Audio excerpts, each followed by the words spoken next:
안녕하세요. 저는 출퇴근 때마다 얼마 전부터 알게 된 썰만 채널을 들으면서 울고 웃기도 하며 즐겨 듣기 시작했는데요. 올주엔 하나밖에 없는 아들을 미국으로 유학 보내고 양평에서 혼자 살고 있는 40대 여자입니다. 아들이 미국으로 유학을 떠나자 애 아빠가 저한테 연락을 주더라고요.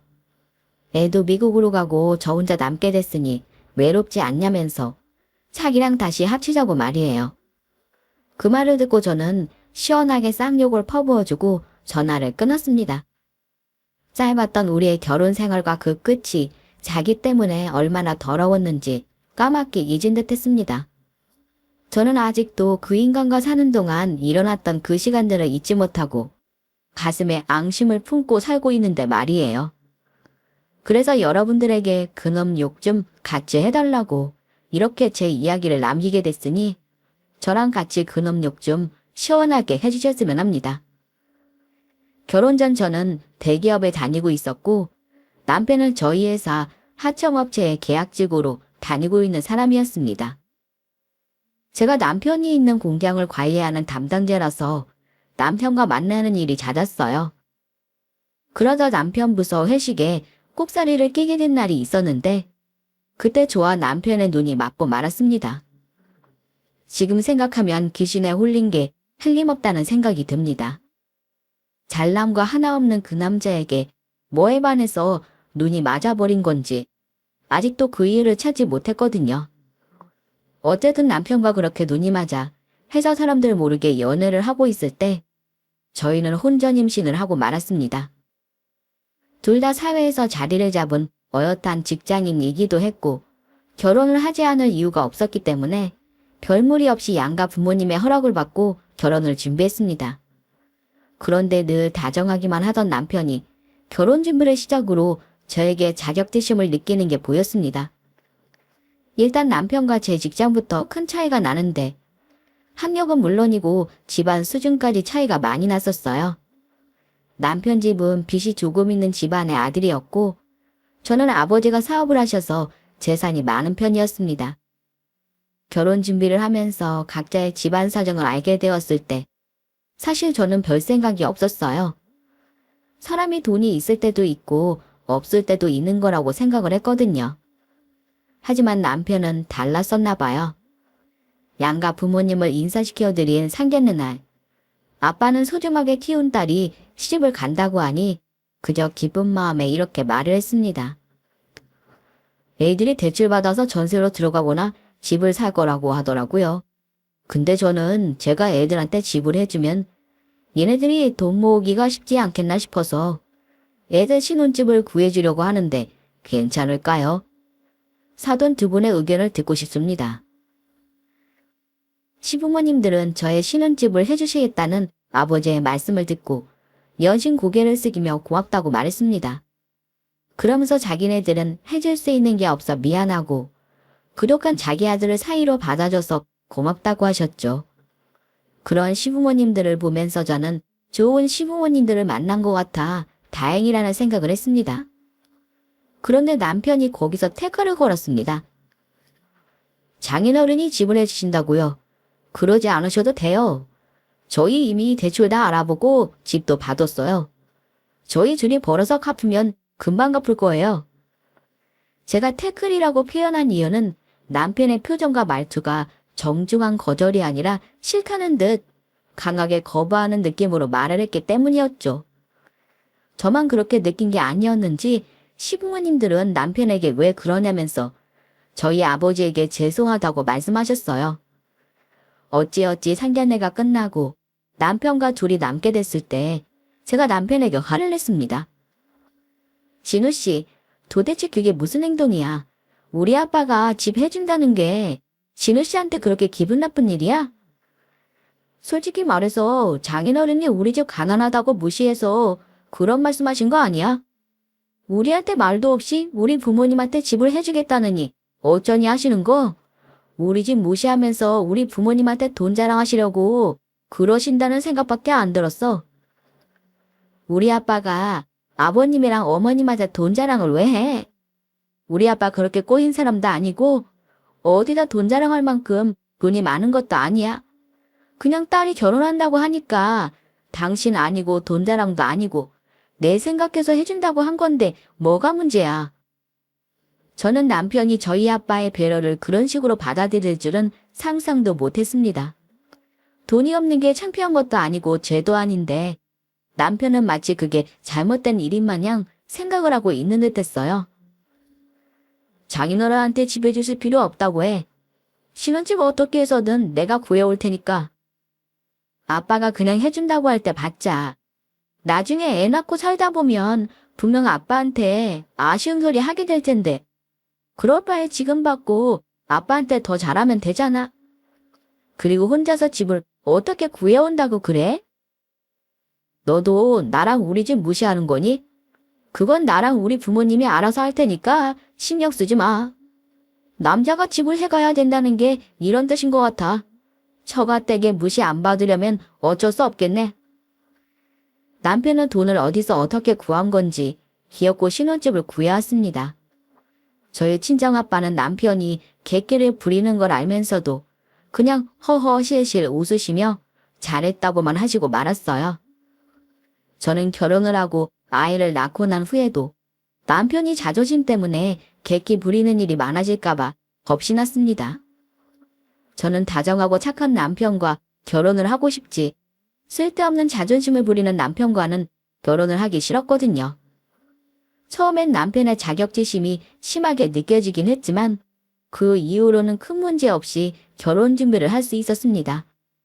지금 생각해보면 배가 불러오기 전에 결혼식을 올려야 했기 때문에 준비 기간이 그리 길지는 않아서 그런 것 같기도 하네요. 어쨌든 무사히 결혼식을 올리고 슬슬 육아휴직을 쓸지 퇴사를 할지 결정을 내려야 될 때가 왔을 때 또 남편은 자격지심이 시작되었습니다. 튼튼히 낳고 나서 육아휴직 쓰는 게 나을까? 아니면 일을 그만두는 게 나을까? 당신은 뭐가 나을 것 같아? 저는 가볍게 던진 질문이었는데 남편은 저의 말에 짜증을 내며 말했어요. 퇴직을 한다고? 애 때문에 퇴직을 해야 되는 거라면 당신이 아니라 내가 그만둬야 되는 거 아니야? 대기업 다니는 당신이 일 그만두면 사람들이 욕해. 나 때문에 대기업 다니는 아내 일 그만두게 했다고. 아니, 대체 누가 그래? 여자들은 대기업을 다니든 중소기업을 다니든 애 낳으면 대부분은 결국 퇴직을 선택하게 돼 있어. 당신 말대로 대기업 다니던 여자가 일을 그만둬서 남편이 욕 얻어먹는 거라면은 지금까지 욕 얻어먹은 남편이 한둘이겠어? 당신도 그냥 그 남편들 중 하나라고 생각해. 보통 여자가 대기업 다니면 남자도 대기업이나 전문제가 아니야. 그렇다면 나랑은 다르게 욕은 안 먹겠지. 하청업체 다니는 계약직이랑 대기업의 사자 직업까지의 사람들의 대우가 똑같지는 않으니까. 한동안 잠잠하더니 다시 시작된 남편의 자격지심에 저는 골머리가 아팠습니다. 저는 그런 남편이 마치 어린아이처럼 보여서 최대한 아이 다루듯 남편을 달래보고자 했어요. 그러면 남편의 자격지심이 좀 누그러지지 않을까 싶었기 때문이었습니다. 여보, 당신이 하청업체 계약직이라 부족한 사람이었으면 나는 당신이랑 연애 시작도 안 했어.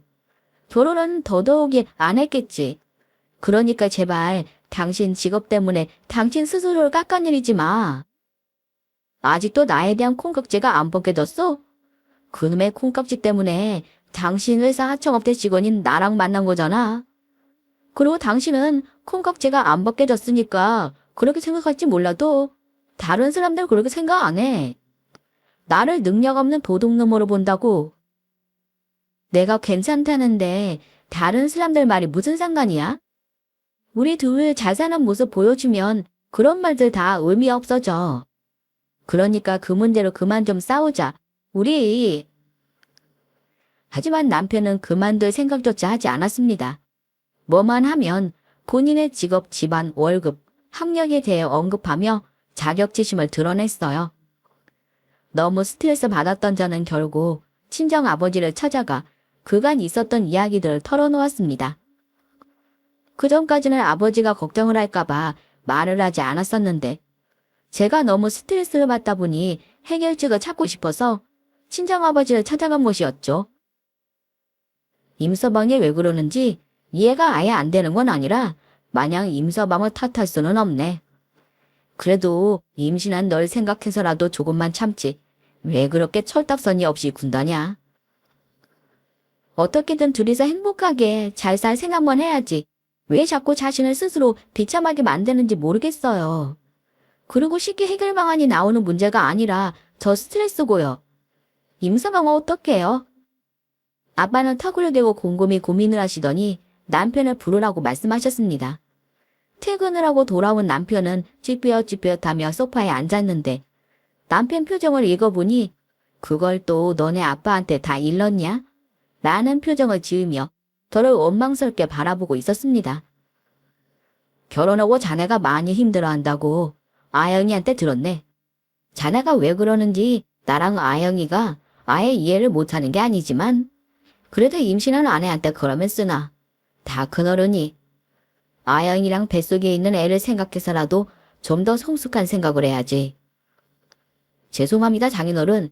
제가 못나서 그렇습니다. 안 그래야지 하면서도 자꾸 안 좋은 쪽으로만 생각이 나서 저도 모르게 마음에도 없는 소리를 자꾸 아영이한테 하는 것 같아요.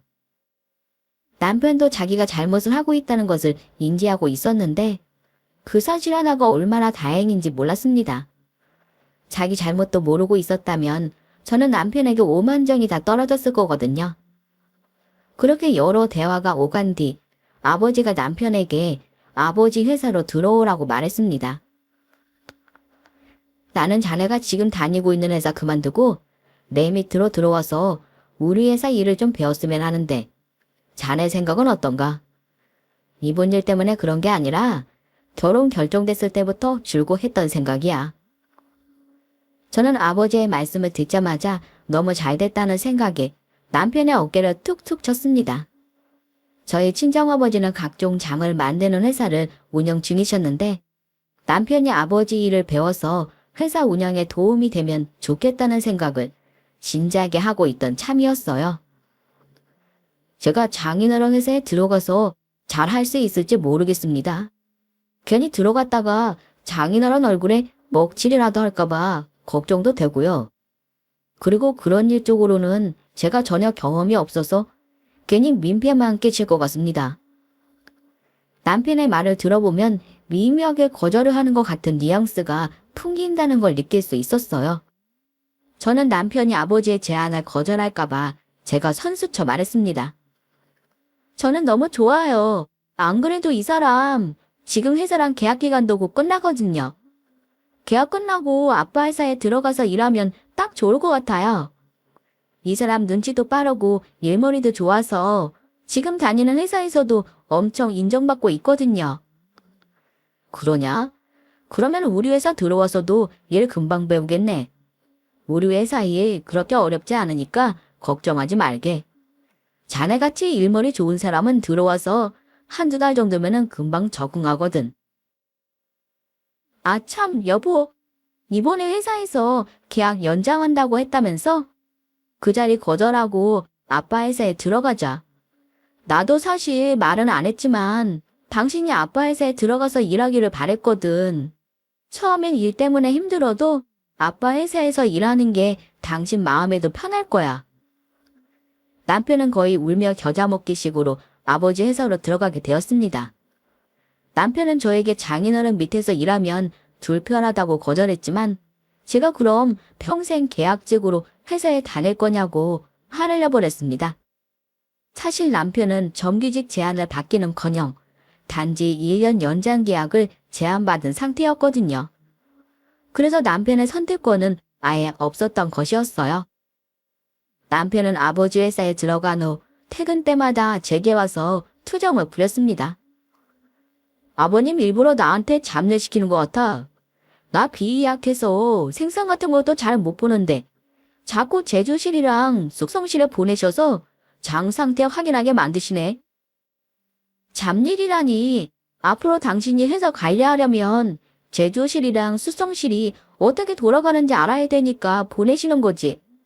근데 그게 그렇게 힘들어? 냄새도 너무 역하고 발 때마다 속이 울렁거려서 토할 것 같다니까. 사람들 앞에서 구여칠 잡느라 얼마나 고생하는 줄 알아?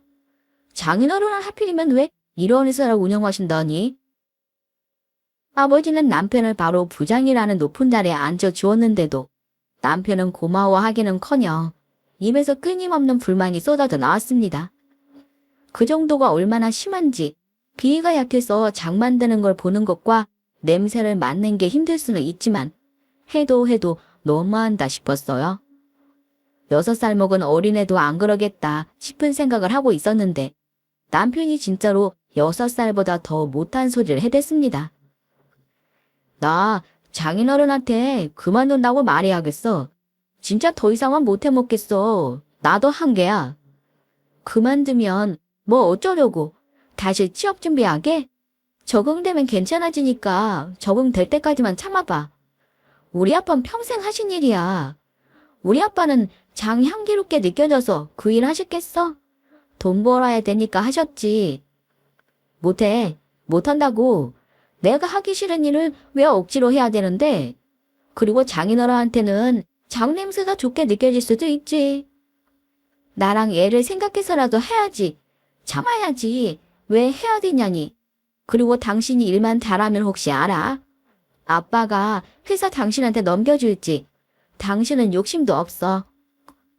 제 말에 남편은 자존심이 많이 상했는지 인상을 웃겼습니다. 저는 그런 남편이 너무 답답했어요.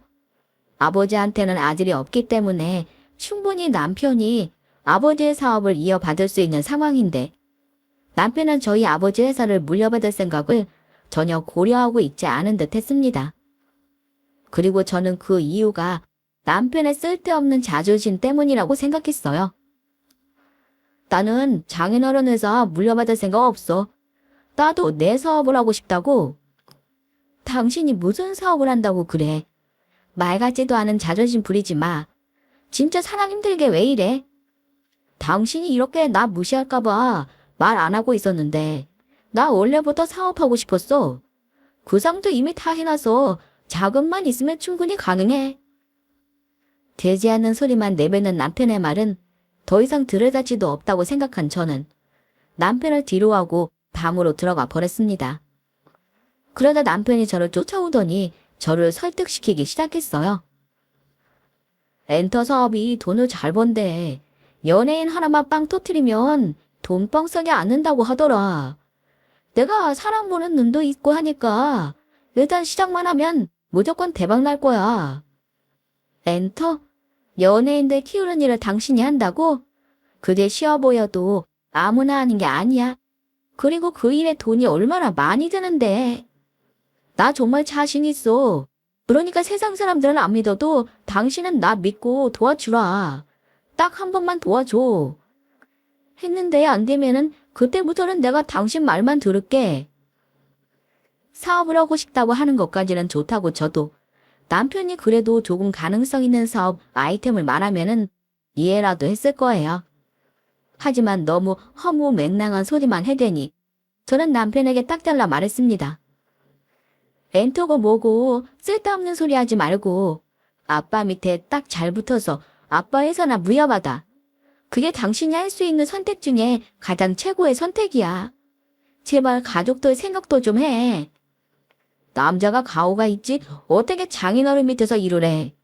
우리 아버지도 아닌데 장인어른 사업 물려받고 싶으면 당신이 물려받아. 난 싫어. 저는 결국 아버지를 찾아가 남편이 저에게 했던 말을 그대로 전했습니다. 당연히 제 편을 들어줄 거라고 생각했던 아버지는 제 편이 아닌 남편의 편을 들어주며 말씀하셨어요. 임서방, 하고 싶다는 거 하라고 해. 자신 있다잖아. 아빠, 사업이 자신 하나만으로 되는 게 아니잖아요. 그리고 다른 것도 아니고 엔터 사업이라뇨. 그 사람이 그쪽으로 전공을 했거나 그쪽 관련 사람이었으면 몰라요. 그 사람이 뭘 안다고 엔터 사업을 해요. 일단 하게 내버려 둬봐. 하고 싶다는 거 해보고 실패도 해봐야 정신 차리지. 임서방은 직접 겪지 않으면 절대 정신 못 차릴 사람이니까 하고 싶은 대로 하라고 해. 결국 남편은 제가 모은 돈 1억으로 사업을 시작했습니다. 돈도 없으면서 제 돈으로 렌터 사업을 시작한 것도 마음에 안 들었는데 역시나 남편은 제 예상대로 제 피 같은 돈 1억을 사업하자마자 홀라당 까먹고 말았습니다. 까먹었다는 표현이 다소 못되게 들릴 수도 있는데 당시의 제 심정과 지금의 제 심정은 그러했습니다. 제가 준 돈 1억이 눈 깜짝할 새 떨어지자 남편은 또 제게 돈을 요구했습니다. 당신 모아둔 돈 더 없어? 지금 직원들 급여가 밀렸는데 그것만 메꿔 쓸 있게 좀 빌려주라. 나한테 1억이나 받아가 놓고도 또 돈을 달라고 해? 당신은 내가 무슨 현금 인출기라도 된다고 생각하는 거야? 그때 준 돈이 다야. 더 이상 없어. 진짜 없어? 큰일이네. 이러다 직원들한테 고소당하겠어. 그럼 당신 이름으로 돈 좀 빌리면 안 될까? 당신 사업에 내 명의 끌어다 쓸 생각 하지 마. 당신이 벌인 일은 당신이 알아서 수습해. 하고 싶은 말은 많았지만 하고 싶은 말을 했다가는 남편과 이혼을 하게 될 것 같아서 저는 입을 다물어 버렸습니다. 남편은 여기저기 돈을 구하러 다니더니 결국은 어디서 3억이라는 돈을 빌려와서 사업을 이어나갔어요. 1년도 안 돼서 총 4억이라는 돈을 투자했으니 제발 그 돈은 회수할 수 있었으면 했는데 남편은 제 기대를 저버리고 1년이 조금 넘어서 회사 문을 닫아버렸습니다. 렌터 사업이 어떤 건지 저도 잘 모르지만 1년 만에 4억이라는 돈을 단 한 푼도 남기지 않고 날려버린 남편이 너무 대단하게 느껴졌어요. 남편은 회사 문을 닫은 날 술에 한껏 취해 집으로 귀가를 했고 남편을 위로해주겠다며 저희 집에서 남편을 기다리고 있던 친정 아버지를 보자 남편은 눈물을 흘리며 무릎을 꿇었습니다. 장인어른, 제가 못난 놈입니다. 어떻게든 남자 노릇 좀 해보겠다고 사업에 뛰어들었는데 이렇게 될 줄은 정말 상상도 못했습니다. 제가 미친놈입니다. 당신 너무 취했어. 방으로 들어가. 아빠도 오늘은 그냥 돌아가세요. 내일 이 사람 쓸 때면 회사로 보낼게요. 당신한테도 너무 미안해. 당신이 피땀 흘려서 모은 돈을 그렇게 홀라당 날려버려서. 그래도 내가 다시 그 돈 갚아줄 테니까 조금만 기다려줘. 아버지는 남편에게 화를 낼 만도 한데 묵묵히 남편의 술주정을 들어주셨습니다. 장인어른, 저한테 다시 한 번만 더 기회를 주세요. 마지막으로 한 번만 더 기회를 주신다면 반드시 잘 해내겠습니다.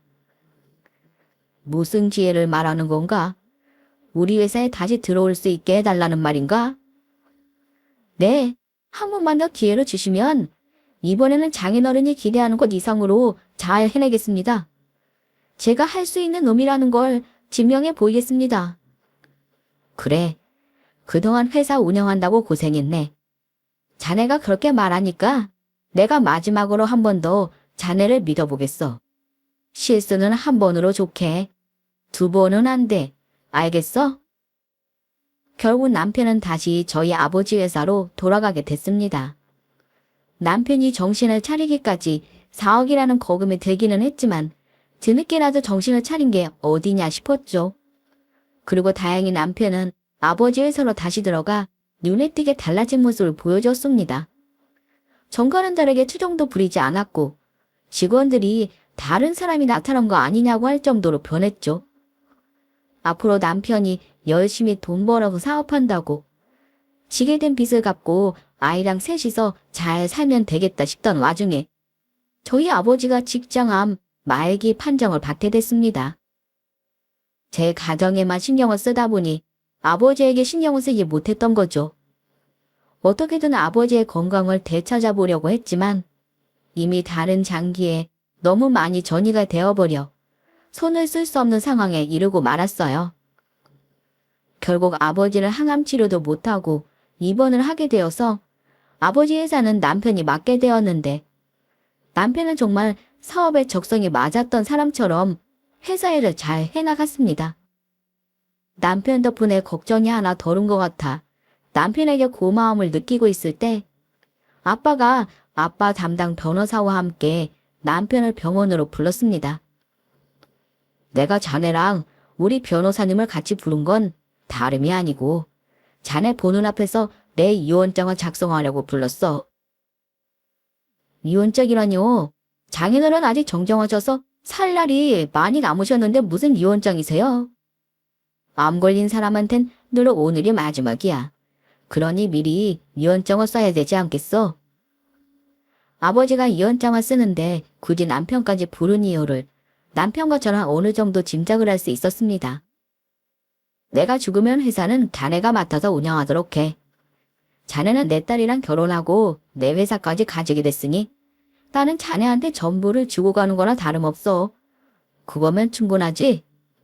장인어른은 감사합니다. 근데 제가 장인어른 회사를 물려받아서 장인어른만큼이나 잘 해나갈 수 있을지 모르겠습니다.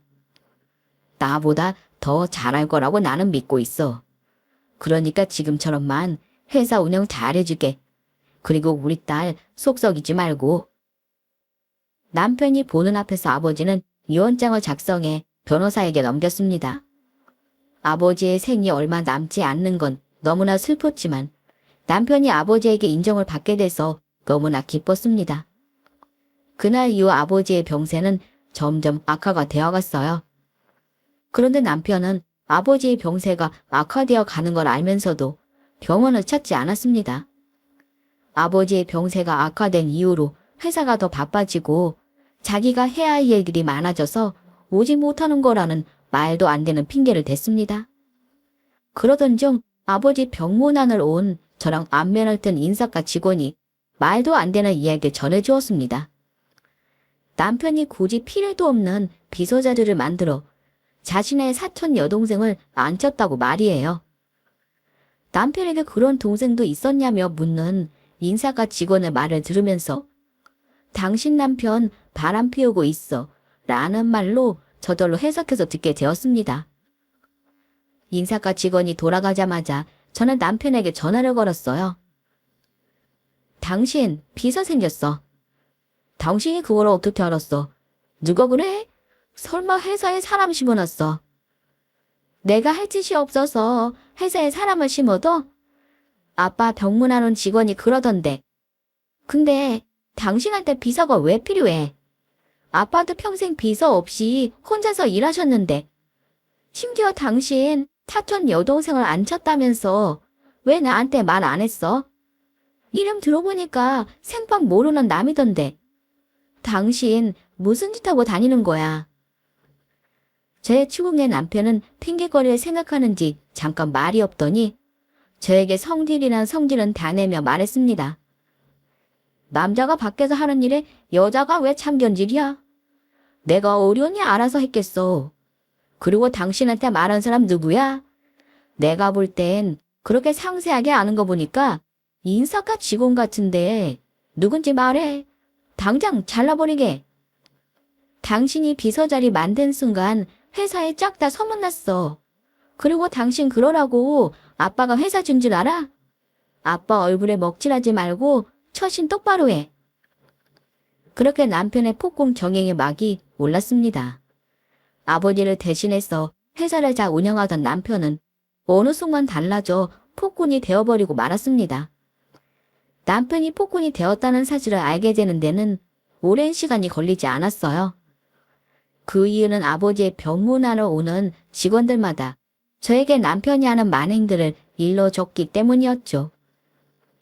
회사 안에서 남편이 폭군이라면 저희 아버지는 성군이셨습니다.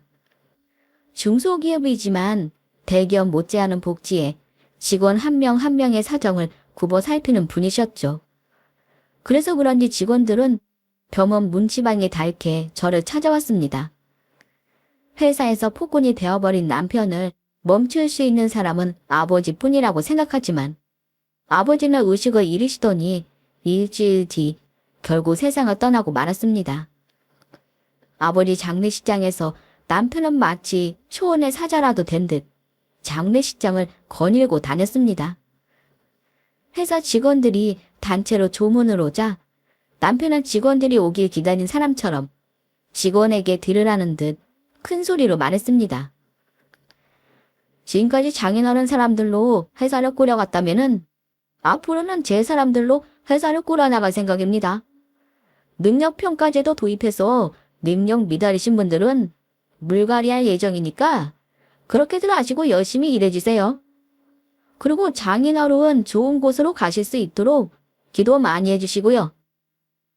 남편의 말을 들은 직원들은 장례식 중 남편 몰래 저를 찾아와 제발 자기 좀 살려달라며 애원했습니다. 이미 회사 내에서는 누가 물갈이를 당할지 공공연하게 정해져 있다고 하더라고요. 평소 아버지랑 깊은 관계였다거나 대놓고 남편의 만행에 대해 지적을 했던 직원들은 장례식이 끝나면 무조건 잘리게 된다고 했습니다. 일단 아버지 장례식만큼은 조용히 끝내고 싶어서 남편에게 별다른 말은 하지 않고 장례식을 마무리 지으려고 했습니다. 장례식 마지막 날 아버지의 화장이 진행되고 있을 때였습니다. 기력이 없어서 구석에 혼자 앉아있는데 남편이 제게 오더니 건들거리며 말했습니다. 이번에 조문객 엄청 많이 온 거 봤지? 그 손님 절반은 다 내 손님이야. 아버지가 사업을 하셨으니까 많이 온 거지. 무슨 반이 당신 손님들이야. 집에서 애만 키우는 당신이 뭘 알아. 대부분 내 손님들이었어. 그래서 뭐 어쩌자고. 이 상황에서 당신 인맥 넓은 거 자랑하고 싶어서 그래? 그니까 조의금 반띵하자. 내 손님이 낸 조의금은 내가 가져가야 되는 게 당연한 거 아니야? 당신이 다 하지 생각은 아니지? 아버지 화장이 끝나지도 않았는데 제게 와서 하는 말이라고는 조의금을 나누자는 말이라니. 저는 그럴 수만 있다면 남편을 죽일 듯 패고 싶었어요. 하지만 팔을 들어 올릴 힘조차도 남아있지 않았기 때문에 일단 남편의 말에 알겠다고 하고 치워버렸습니다. 그러다 남편은 신이 났는지 휘파람을 불며 사라졌습니다. 그대로 영영 사라지길 바랬지만 장례가 끝나고 집으로 돌아온 후 남편은 기다렸다는 듯이 조이함을 찾기 시작했습니다. 저는 조이함을 남편에게 던지며 말했어요. 반띵을 하든 당신이 다 가지든 당신 하고 싶은 대로 해. 진짜지. 이거 내가 다 가져도 되지. 나중에 가서 다시 돌려달라고 하기 없기다. 남편은 크리스마스 선물을 받은 어린아이처럼 설레는 표정으로 조이함을 뒤엎더니 그 중에서 가장 두꺼워 보이는 봉투를 집어들었습니다. 우와, 이건 누가 낸 거래? 얼마나 냈길래 봉투가 이렇게 두꺼워? 남편은 기대에 찬 듯한 말을 내뱉으며 봉투를 열었습니다. 하지만 남편이 든 봉투 안에 든 건 돈이 아닌 무언가가 적힌 종이였어요. 돈이 아닌 다른 게 나오자 당황한 남편이 그 종이를 펼쳐 읽기 시작했습니다. 긴 글을 읽어 내려가던 남편은 갑자기 개거품을 물더니 당장이라도 숨이 넘어갈 듯 숨을 쉬며 제게 손가락질을 해댔습니다. 왜? 말문이 턱 막히니? 개만도 못한 놈 같으니라고. 남편은 눈앞에 놓여있는 수많은 부조금 봉투들을 집어 저를 향해 던지더니 소리를 악 질러댔습니다. 이 유언장 뭐야? 당신이 조작한 거지. 장인어른이 분명 내 앞에서 회사 나한테 넘겨준다고 작성한 걸 내 눈으로 똑똑히 확인했는데 이게 뭐냐고. 우리 아버지가 당신 같은 멍청이로 보이니? 아버지가 순순히 당신 같은 인간한테 그 회사를 넘겨줄 거라고 생각했어. 그럼 장인어른이 날 가지고 농락했다는 거야? 내가 그 회사를 얻으려고 무슨 짓까지 했는데? 남편이 봉투에서 꺼내 읽게 된 아버지의 유언장은 아버지가 남긴 또 다른 유언장이었습니다. 아빠는 정말로 당신한테 회사를 물려주고 싶어 했어. 그래서 당신 보는 앞에서 유언장 작성한 거고. 근데 아빠가 혹시나 하는 마음에 유언장을 2개 작성하신 거야. 당신이 또 예전처럼 대만도 못하게 살까봐 그게 걱정돼서. 변호사한테 당신이 나한테 허튼 짓 하거나 회사 말아 먹어버릴 것 같으면은 그 유언장 말고 이 유언장으로 진행해달라고 하셨어. 아버지가 남긴 또 다른 유언장에는 남편에게 회사를 물려주지 않는다는 것과 장례식이 끝난 후 남편은 회사에서 깨끗이 물러나야 된다는 것이었습니다. 그리고 유언장에 담겨있던 봉투에는 또 다른 서류와 사진들이 있었습니다. 당신이 아직 봉투를 덜 확인한 것 같은데? 유언장 보고 개거품 문 거 보면 그 안에 있는 거 보고는 기절하겠어. 남편은 봉투 안에 든 나머지 서류를 확인을 하더니 얼굴이 사색이 되어 방금 전과는 다르게 목소리를 떨며 말했습니다. 설마 나한테 이 돈 다 갚으라는 건 아니지? 그리고 이 사진은 조작된 사진이야. 나랑 비서랑은 아무 관계가 없어. 유언장에 있던 봉투 안에는 유언장 외에 아버지가 나 몰래 남편에게 빌려준 3억에 대한 차용증과 남편이 자신이 뽑은 비서와 불륜을 저지르는 증거 사진이 담겨 있었습니다. 그 차용증은 아버지가 변호사한테 주면서 그랬다더라. 유언장 중에서 지금의 유언장으로 진행하면 그 차용증을 나한테 넘겨주고 그게 아니라면 없애라고 말이야. 그리고 당신이 회사에서 얼마나 못돼 처먹은 짓을 하고 직원들을 괴롭혔으면 내가 해달라고도 안 했는데 직원들이 먼저 당신 바람 피우는 장면을 사진으로 찍어 보내주더라. 자그마치 27명이 사진을 찍어 보내줬어. 알아? 회사 직원들은 남편이 밉기도 했고 저를 도와주고 싶은 마음에 남편이 회사에서 비서와 대놓고서 불륜을 저지르면 몰래 사진을 찍어 저에게 보내주었습니다. 덕분에 저는 그 증거 사진들을 아버지 변호사에게 보낼 수 있었어요. 정말 회사 직원들이 아니었다면 저는 남편에게 깜빡 속아 아버지가 땀으로 일군 회사를 홀라당 넘겨줄 뻔했습니다. 그날로 남편은 아버지 회사에서 보란듯이 쫓겨나게 됐고 저에게 이혼을 당했습니다. 남편은 이혼 소송이 끝나고 항소를 했지만 기각이 되어 아버지에게 빌렸던 3억과 그에 대한 이자 그리고 위자료를 저에게 빠짐없이 주게 되었습니다. 맘 같아서는 친권도 박탈하고 싶었지만 그것까지는 불가능해 양육권만 가져와 매달 아이 양육비까지 받아 치겠습니다. 아버지 회사는 제가 맡아볼까 해서 일도 배우고 해봤지만 제가 경영에는 소질이 없는지 아니면 일이 벅차서 그런지 제가 회사를 운영할 의지가 안 생겨 전문 CEO를 앉혀두었습니다. 저와 돌아가신 저희 아버지에게 인간 말중의 짓을 한 남편은 이혼한 이후로도 저에게 주기적으로 연락을 했습니다. 당연히 그 인간의 연락을 받고 싶지 않았지만 내 아빠니 전화를 받아주는데 그때마다 다시 합시자느니 어쩌느니 헛소리만 해댔고 아직도 그러고 있는 게 화가 날 정도입니다. 경찰에 신고할 수 있으면 신고라도 하고 싶네요. 저는 제발 전 남편이 이제 저를 그만 괴롭혔으면 합니다. 그리고 저는 제 돌아가신 아버지를 생각하면 가슴 한켠이 마냥 먹먹해만 오는데 사이를 자식 이상으로 대해주셨던 그 고마움을 모르는 짐승보다 못한 이 인간이 다시는 다른 사람들에게 상처 주지 말고 조용히 살다 사라졌으면 하는 바람입니다. 썰맘을 통해 제 사연 들어주신 분들께 감사드립니다. 슬슬 가을로 바뀌어가는 요즘 모두 조금씩 벌어지는 일교차에 다들 감기 조심하시고 항상 행복이 가득하시길 바랍니다. 감사합니다.